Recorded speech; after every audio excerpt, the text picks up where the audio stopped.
नमस्कार, मैं नीरज द्विवेदी हूं और आप देख रहे हैं टीवी 27 न्यूज़। सैकड़ों अक्लमंद मिलते हैं लेकिन काम के लोग चंद मिलते हैं। जब मुसीबत आती है तो डॉक्टर के सिवा सभी के दरवाजे बंद मिलते हैं। आज मेरे साथ जो शख्सियत है किसी परिचय के मोहताज नहीं है, famous doctor radiologist Gupta sir हैं। सर, इस तरह का ये जो आयोजन पूरा था, इसको लेकर क्या कहना चाहेंगे? ये एक अपने आप में अभूतपूर्व आयोजन था। बेसिकली मेडिकल में एडवांसमेंट इतना अधिक होता है, इतना जल्दी होता है, और बीमारियों के रूप जो बदल रहे हैं वर्तमान में खान पीना को लेकर, तो हम लोगों को कंटिन्यू मेडिकल एजुकेशन में एक ट्रेनिंग शेड्यूल का एक ज़रूरत पड़ता है। और हम लोग साल भर में करीब 4 या 6 तो हम लोग अटेंड करते हैं और 10-15 करीब होते हैं। तो ये उसी का हिस्सा है कि अभी क्या बदलाव आ गया। लाइफ स्टाइल फूड जो है हमारे लिए एक समस्या बन रहा है, बीमारियाँ डिफरेंट हो रही हैं, और दूसरा मनुष्य का जो नैसर्गिक धैर्य है वो कम हो रहा है। परिणाम स्वरूप यदि हम मोडेलिटी अपनी इमेजिंग में यदि हम उस बीमारी को पहले नहीं पकड़ेंगे तो वो व्यक्ति धैर्य खो करके कभी इस डॉक्टर के पास जाएगा, कभी उस डॉक्टर के पास, कभी उस डॉक्टर के पास। भटकाव में चीज़ें बिगड़ेंगी रादर देन संभलेगी। तो हमने पूरी प्रयास और पूरी कोशिश ये की है कि कोई भी बीमारी को अर्लीस्ट कैसे पता कर पाएँ, इसी सिलसिले को अपन को सीखने की परंपरा को जारी रखते हुए हम एम्स से 5 अभूतपूर्व रेडियोलॉजिस्ट जो हेपेटोबिलियरी में ट्रेंड हैं, उनके अनुभव का फ़ायदा ले रहे हैं, और उनके अनुभव से हम शायद ये करने में सक्षम हो पाएंगे। सर, सबसे पहले तो मैं ये जानना चाहूँ कि रेडियोलॉजिस्ट, क्योंकि बहुत लोग जानते भी नहीं है, जानते में तो कुछ अज्ञानता है, भ्रांतियाँ भी हैं, थोड़ा सा इसको मैं चाहूँगा इस पर प्रकाश डालें। हाँ, इसमें 2 चीज़ हैं। रेडियोलॉजिस्ट वास्तव में एक ऐसा लगता है कि कोई विषय से संगत नहीं होता, जैसे ऑर्थोपेडिशियन हड्डी से संगत, गायनिकोलॉजिस्ट गायनिक से संबंधित है, न्यूरो वाले न्यूरो से। ये विचित्र ब्रांच नाम से दिखता है, इसका कोई कंसर्न रेडियो से नहीं है। पहला चीज़ है इसका ये जादुई विज्ञान है जिसमें बिना चीरा के शरीर के अंदर देखा जाता है, और पूरी बीमारियों का और नॉर्मल एनाटॉमी का भी अपन निर्णय लेते थे। नॉर्मल एनाटॉमी, नॉर्मल शरीर की संरचना, और बीमारी के बीच में एक कंपोनेंट होता है नॉर्मल वेरिएंट। तो शरीर के अंदर से अंदर की चीज़ें हम बाहर से देख के बता देते हैं नॉर्मल वेरिएंट है, ये ट्यूमर जैसे दिख रहा है लेकिन ट्यूमर नहीं है क्योंकि नॉर्मल वेरिएंट है। तो ये रेडियोलॉजी है। रेडियोलॉजी में आता है sonography, X-ray, CT scan, MRI, cath lab, angiography, ये सब रेडियोलॉजी में आता है, जो सर्जन की और क्लिनिशियन की एक्यूरेसी को और पुख्ता करता है। दूसरे ढंग से बोलें, किसी भी क्लिनिशियन की कोई बीमारी यदि लिखते हैं तो क्वेश्चन मार्क बोलते हैं कि इसको ये बीमारी है, क्योंकि कन्फर्म हम लोग कर देते हैं, उसके बाद वो क्वेश्चन मार्क हट जाता है, फिर लिखा जाता है कि ये non case of this and this बीमारी, और फिर उसके बाद उसका ट्रीटमेंट होता है। जैसा कि आपने सर कुछ बीमारियों का नाम लिया, ट्यूमर, तो ये मुख्यतः आखिर में हैं तो कई सारे इसके कारण, लेकिन मुख्य ऐसे कारण क्या है कि इसमें क्या खान पान के कारण भी इस तरह की बीमारियां होती हैं? शराब का सेवन या स्मोकिंग, इन सब से भी ये बीमारियां होती हैं क्या मनुष्य को? ये खान पान को तो हम इग्नोर नहीं कर सकते हैं। जो घोषित है कि ड्रिंक से और अनियमित दिनचर्या से और बीड़ी सिगरेट से बीमारियां होती हैं, वो तो होती हैं। अनफॉर्चुनेट लोगों के पास टारगेट इतने अधिक हैं, लोग इतना भाग रहे हैं कि जंक फूड से अपना लंच कर लेते हैं। जंक फूड और घर के फूड में यही अंतर है, घर का फूड स्वास्थ्य के लिए बनाया गया है, जंक फूड सिर्फ स्वाद के लिए बनाया गया है। तो दोनों में इतनी बड़ी, जो स्वाद के लिए खाएगा तो निश्चित तौर से कोई स्वास्थ्य वाला सिस्टम अफेक्ट हो जाएगा। जब हम स्वास्थ्य के लिए खाएंगे, हो सकता है स्वाद ना हो, लेकिन वो शरीर को एक रस देगा, एक पौरुषता देगा।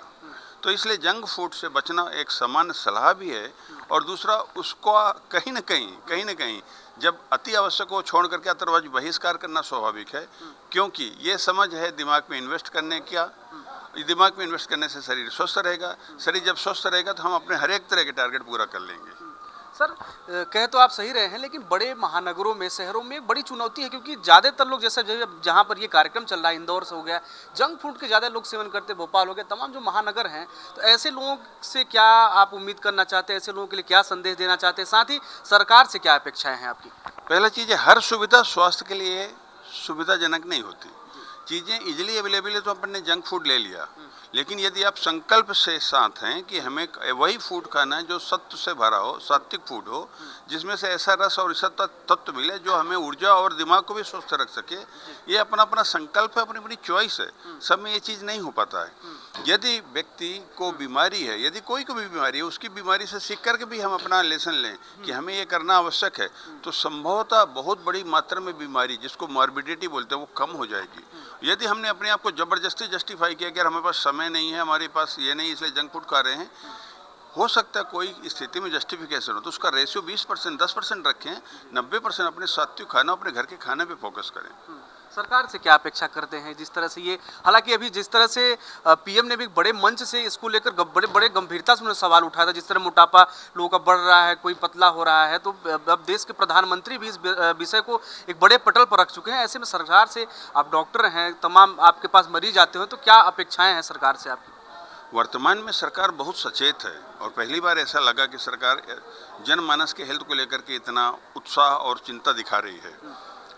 हम लोगों के जो सेमिनार रहते हैं उनको थोड़ा सिस्टमेटिक और बनाने में यदि सरकारी मदद मिले, या कि सरकार के अवेयरनेस को हम लोग किसी भी तरीके से और कंपोनेंट दे पाएँ, या कि हमारे इस प्रयास को सरकारी का कोई एक ऐसा व्यवस्था हो पाए कि हम अधिकांश लोगों तक पहुंचा पाएं जो हमारी सीमा की कभी कभी बाहर रहता है, तो बहुत बड़ा सरकार के लिए श्रेय होगा और जनता के लिए बहुत बड़ा प्रेय होगा।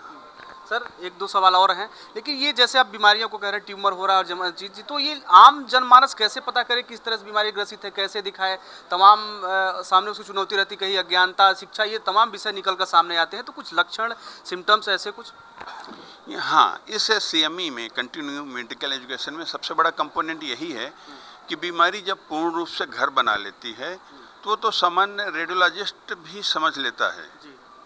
हमारी रेडियोलॉजी विधा का सबसे बड़ा रोल ये है कि बीमारी शुरुआत हुई है और हम उसको पकड़ पाएं, बीमारी शुरुआत हो रही है उसके लिए प्लेटफॉर्म बना है, हम उसे आगाह कर पाएं, और यह कि उसकी संभावनाओं को हम लिख करके अपने क्लिनिशियन डॉक्टर को सजेस्ट कर पाएं कि this is going to be happen. ये बहुत बड़ा रोल है हमारे रेडियोलॉजी का। तो इस CME से हम लोग यही सीखते हैं कि हम अर्लीस्ट बीमारी कैसे पकड़ लें रादर देन डिले में। सर 5 सालों से आपने एक सपना देखा था, आज आपने मूर्त रूप दिया। बहुत ही शानदार कार्यक्रम रहा। एम्स के डॉक्टर सहित तमाम जो क्षेत्रीय डॉक्टर रहे या फेमस डॉक्टर रहे, आगे आपकी क्या रणनीति, अब आगे क्या कुछ और सोच रहे हैं, किस क्षेत्र में ये होने वाला है, और ये आपका मिशन ऐसे जारी रहेगा या फिर ये रुकने वाला है? नहीं, मिशन तो जारी रहेगा, पहला चीज़ है। दूसरा, समाज को देने की यदि आप प्रवृत्ति कर लो, बहुत दैविक प्रक्रियाएं होती हैं आपके साथ, आप महसूस कर पाते हैं कि कई दैविक व्यवस्थाएं होती हैं जो आपका साथ दे रही होती हैं। हाँ। और किसी भी व्यक्ति को यदि दैवीय अनुभव हो रहा है तो इससे पीछे हटने तो कोई क्वेश्चन नहीं उठता है। तो मुझे समाज को देना है। आज इस रूप में हुआ है, यदि हम इसको ABCD बोलें तो हम DEF की कल्पना कर रहे हैं। हम बहुत अच्छे रूप में और देना चाहेंगे। हमें आपका सहयोग भी लगेगा कि हमारी बातें दूर तक पहुंचा सकें। Thank you so much, thank you so much. तो ये आपने सुना डॉक्टर राजेश गुप्ता जी जो फेमस रेडियोलॉजिस्ट हैं। आज यहाँ पर इंदौर के एक होटल में बृहद और शानदार कार्यक्रम था, जहाँ देश के कई नामचीन डॉक्टर भी आए और जो यहाँ PG डिप्लोमा कर रहे हैं बच्चे, उन्होंने भी शामिल होकर इस कार्यक्रम में अपने अनुभव को सीखा। बहुत सारी चीज़ें उनको नई भी सीखने को मिली। और इस बातचीत को हम यही विराम देंगे। कैमरामैन आमिर अली के साथ नीरज द्विवेदी, इंदौर।